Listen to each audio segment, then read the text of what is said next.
Hey, what's up everybody? I wanted to so I'm going to be making some of my substrate, so I want to let you guys see how I do that. I'm going to use this vermiculite brown rice flour, and I'm going to be using, I might, if I need it, I'm going to use Midwest's grow kits, their vermiculite. So I'll see how that works, but I'm going to be using this first to start off with. What you're going to need in this is you're going to need your mixing bowl, a fork, a cup, measuring cup, and a little spoon. Of course, your jars, you're going to want some napkins, and I'll show you what you need. These are important. And then a hammer, your nail, a cardboard piece. That way, when you're nailing it, you don't damage anything. And then water. You're going to need some distilled water I use. So this is how I do the lids. I just get a nail and I poke a hole through there. I put 5 of them in there. A lot of places you'll notice they just put the outside, and I put the nail in there and kind of open it up. I'll twist it around. That opens the hole a little bit. See, this one's kind of tight, so I'll just twist it like that, and that'll open it up. And you do that with all of them. This one I already did. I already did everything else. I just wanted to show you guys how I do it. So you can see I put 5 holes in there, 1 in the center. Everybody else puts the outsides, but I've heard people doing it this way too, so I'm gonna try it. They say that it's good to put a little bit of spore solution in the middle of the cake. So we're gonna see how, I've already done this like this, so I don't know how it works, but you guys can see how it works. So since I'm done with that, I don't need the nail or the hammer, this cardboard piece here, so let me put this somewhere else. Alright, so let's talk about the jars. Also, after you do the nail, I like to get a little bit of alcohol here. Get a little dab on a piece of napkin, and just give it a dab here, you know, just on the back, because you don't know what that nail, how dirty that nail is, and it just causes less problems. So I just give a little dab of alcohol. Make sure you don't want to put the napkin will stay there, because there's little burrs there that are sharp, and so you gotta be careful. But just do that on the bottom and the top. And I just set them over here till I'm ready. Now the jars are important to understand that, you know, there's 2 different type of jars. Let me move this over so you see. There's this type, you know, that you can see, you obviously seen many of these ones, and then there's a largemouth, I believe it is. That's what they call it, and a wide mouth jars. Which you got to think, if you put sand in here and you dump that sand out, it's not going anywhere. It's going to stay in there because there's a curve. So that's what you don't want, these jars, because you're not going to be able to use them. You're not going to be able to get that vermiculite, the cake out. So you make sure you buy the large mouth jars they're straight. That way, if you put sand in here, and I'm using that as just, you know, an example, I could dump that sand out. So that's how the cake is going to work. So do not you buy these. I had these, so I wanted to show you guys, explain. But these, I bought 3 different sizes. I bought, you know, I think these are 1 quart, and these are half a quart, and I got these little small ones. So I'm going to be using the half quarts and these kind of 8-ounce ones, I believe those are, for this run, because I have not used those ones. So let's get everything here. So what we're going to do is we're going to put some vermiculite. You know, I'm gonna put it's 2 parts. You gotta think it's gonna be 2 parts vermiculite, 1 part brown rice flour, and then 1 part distilled water. Okay, so I got 2 cups. I'm gonna put 4 cups in there, so I have enough to mix up. 3, a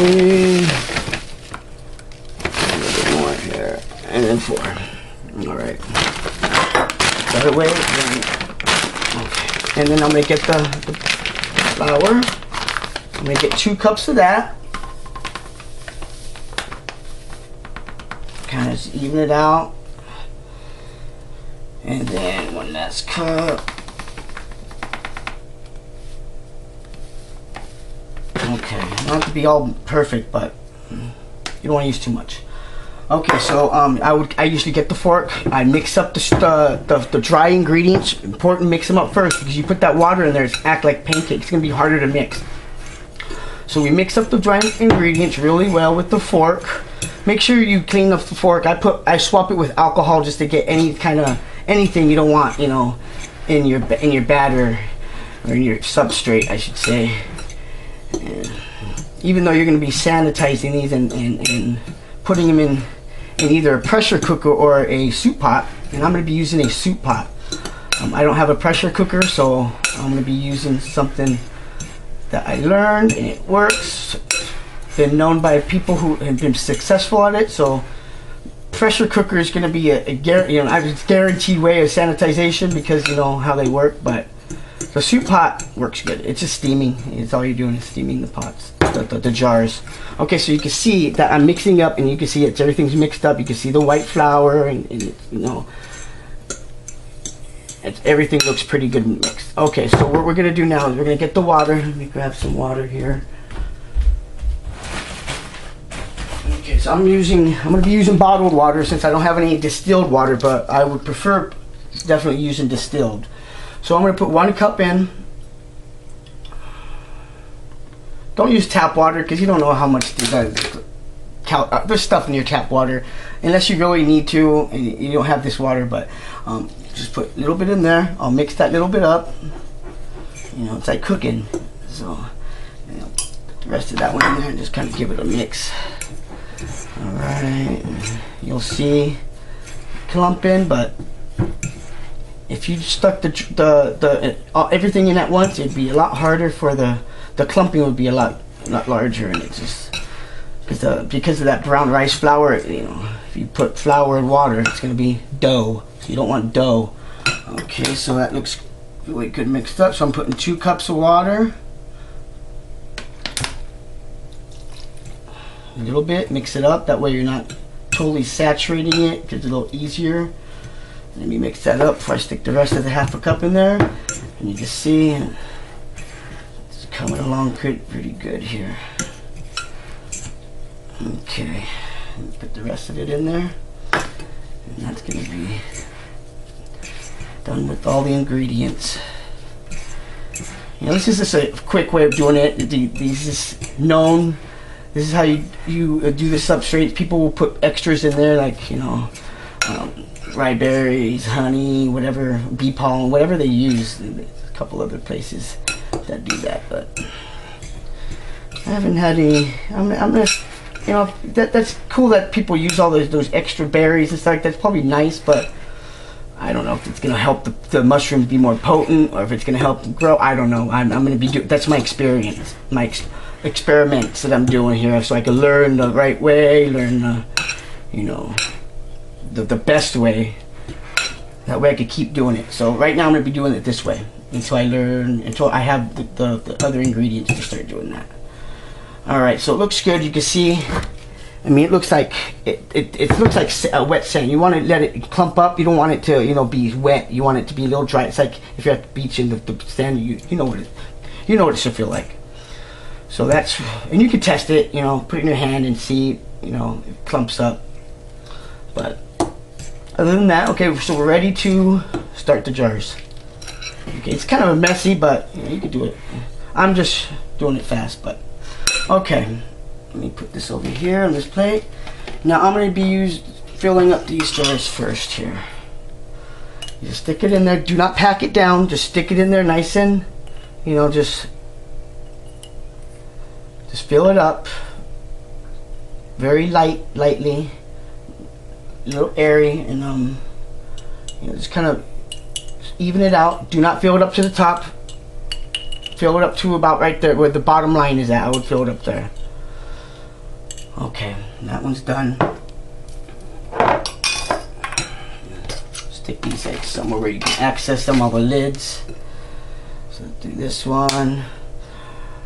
I'm going to do a couple of them. I'm not going to have you sit here and watch me do all these jars, even though I don't edit my videos, so that's why. So I'm just going to show you guys. Okay, so I'm going to do 2 jars, and after that I'll let you guys go.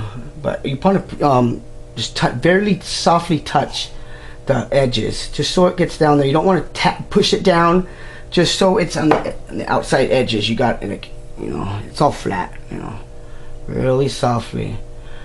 Okay, you don't, like I said, you want this airy. It's gonna make the mushrooms go faster. Now the napkins are very important that you wipe down the edges or the top. You see that with the napkin, a clean napkin. That's gonna cause, you know, less problems in the, you know, future. You don't want all that contaminants, if there is none. You want them wiped off of there. Otherwise, they're not going to go anywhere. They'll just stay there. So let's just give it a good wipe around. All right, then we're going to go with, let me fill this up here. Let me wipe this off. Let me go with some dry vermiculite. So let me grab some dry right here. Okay, so we'll get some dry. You just sprinkle it on top. That's going to be your top layer of vermiculite. That's very important, as it acts like a filter, you know, a barrier to keep any other contaminants out. Because I don't leave the foil on my jars. Other people do, but I like the gas exchange. It's very important to have that, and without that, you could the growth, the mycelium growth could stall. So you just want a little layer right there, and then I just kind of, you know, like kind of give it a little tiny shake. It's a little shake. See what I'm doing here? Shaking it, and then it'll make it flat. All right, then I will give it another little tiny wipe down before I stick the lid on. So you can see I'm just giving it outside edge a wipe. Right here too. Okay. And then we'll put the lid on here. Another little wipe down. Okay, so there's this lid, and then there's this lid. Put the rings on. You don't want that the top layer of vermiculite going too far up, otherwise, you know, you're gonna have trouble sticking the lids on. Stick them in. You don't want to tighten them too tight. Just, you know, I've snug them until after I'm done with the sterilization process. So this is I'll be using these, and I'll be putting them in this pot right here. That over. If you can see this, I don't know if you can, but and I'm gonna take the camera off of here right now. Let me take the camera off for you guys so you guys can check this out. So I'm almost done. So I put you know, I got one of these little pans here, and I did the whole drilling because I didn't want to go to the store and buy one. But you want to buy some type of steamer, you know what I mean? Something to put on the bottom so the jars do not touch each other. And then I'll just stick these jars on the edge like this, and I'll stick all of them in there so you guys can see how I'm gonna stack them. I'll do that all the way around, and then you can stack them like that. And then I'm gonna get these small ones that I have right here, these small ones, and I'm gonna stick them right here. And I'm going to stack those 3 high. As you can see, they will stack. You just got to be very careful they don't drop. And bam. Once I do that, there'll be, of course, more. I have more over there. But once I do that and it's all filled up and everything's, you know, in there nice and neat, nothing's touching the edges. The jars could touch each other. Nothing's touching the bottom. You want to fill up the water just down to the bottom of the, you know, where the holes are on the steamer. Barely not even touching the bottom of the glass jars. Then you're going to want to stick it on high heat. Put the cover on.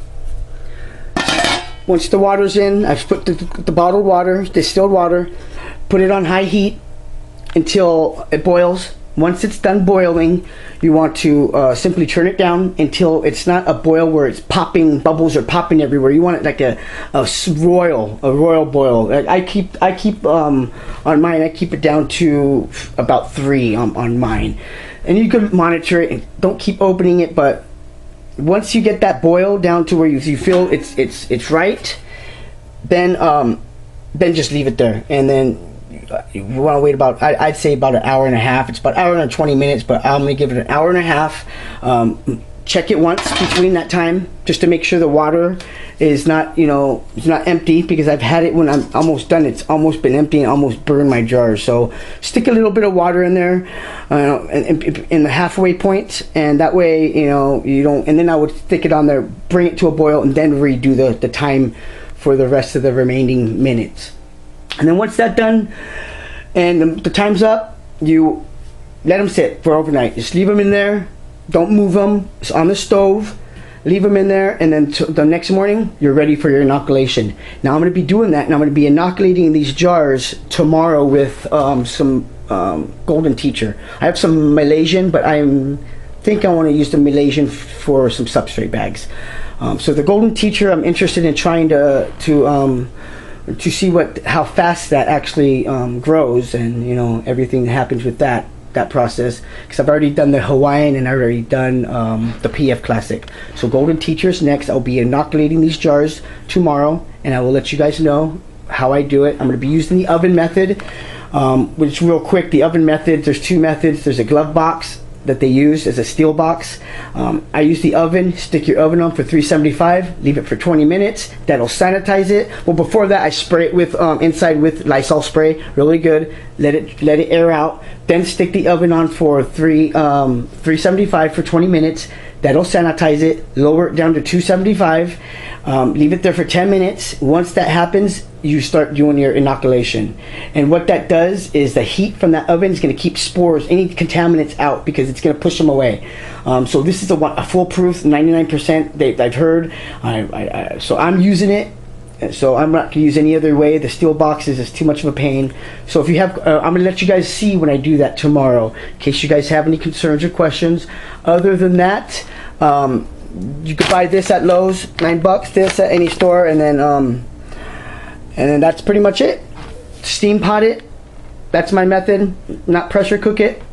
I'm going to use this until I could afford a pressure cooker, at least a nice one. I'm not wasting money until I figure this is out 100% before I start investing anything else. But you guys got it? All right, guys. I'll talk to you later. Bye.